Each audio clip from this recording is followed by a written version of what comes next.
As pesquisas de opinião já previam um segundo turno na eleição presidencial da Argentina, assim como antecipavam que a disputa ficaria entre o atual ministro da Economia e o candidato que promete enxugar a máquina pública. A surpresa foi na inversão da vantagem. O peronista Sérgio Massa conseguiu mais votos do que o libertário Javier Milei. E por que os levantamentos falharam? Um fenômeno que se repete em votações pelo mundo. E não é de hoje. Sondagens entre os eleitores nem sempre traduzem o resultado da apuração. No caso do primeiro turno na Argentina, os levantamentos conseguiram prever quais os dois candidatos sobrariam na disputa, mas erraram a força com a qual chegaram na reta final da campanha.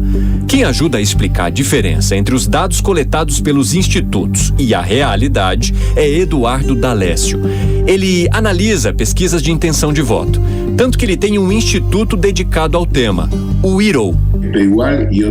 As pesquisas mostraram ser completamente incapazes de prever resultados, coisa que eu venho estudando há mais de 10 anos. O sistema de pesquisa atual é descritivo e não previsível. E com a volatilidade que existe e com as redes que seguem impactando os últimos dias da campanha, quando já não se pode fazer pesquisas eleitorais. Assim, o resultado que se apresenta é a realidade, apresenta níveis de discrepância não apenas quantitativas, como qualitativas. Ou seja, aquele que aparecia como terceiros nas primárias terminou como primeiro colocado. Ou seja, estamos no meio de uma enorme incerteza. Para os jovens, as mídias sociais são os elementos de difusão mais importantes. Eles não leem os jornais, usam o rádio para escutar música e não assistem à televisão. Estão sempre pendurados nas redes sociais, mas quando se fala sobre o nível de credibilidade, as redes sociais estão em último no mapa de calor. Ou seja, são muito difundidas e com pouca credibilidade.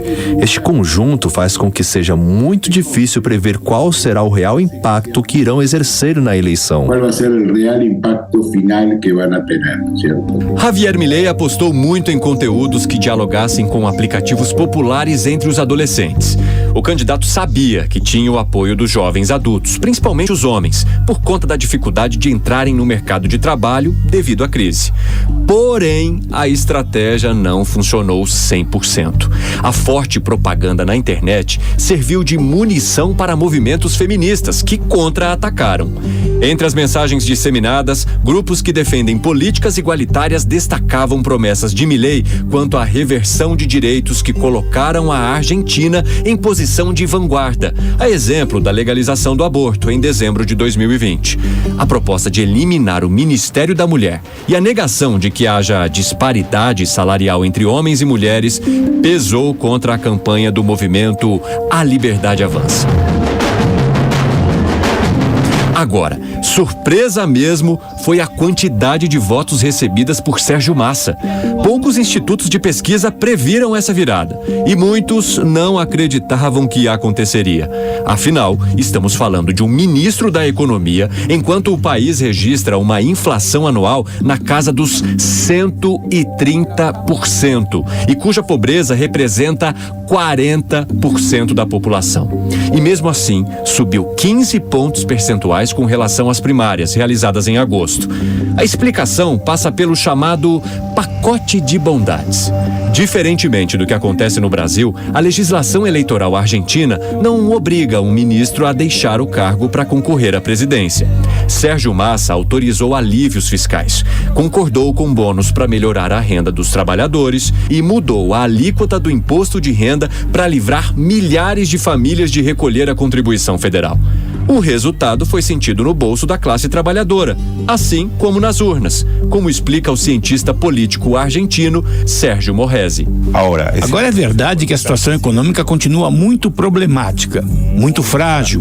Faltam 4 semanas. A situação econômica deve se deteriorar ainda mais. Essa questão estará novamente na mesa de discussão, tendo em vista as eleições do segundo turno. Massa teve um apoio fundamental. Governadores peronistas se colocaram todos com ele. O candidato do atual governo ainda soube explorar temas como a educação pública, tradicionalmente muito apreciada pela sociedade. Massa falou em valorização do ensino, destacando que o rival, Javier Milei, chegou a mencionar a possibilidade de colocar a iniciativa privada no sistema das escolas mantidas pelo Estado.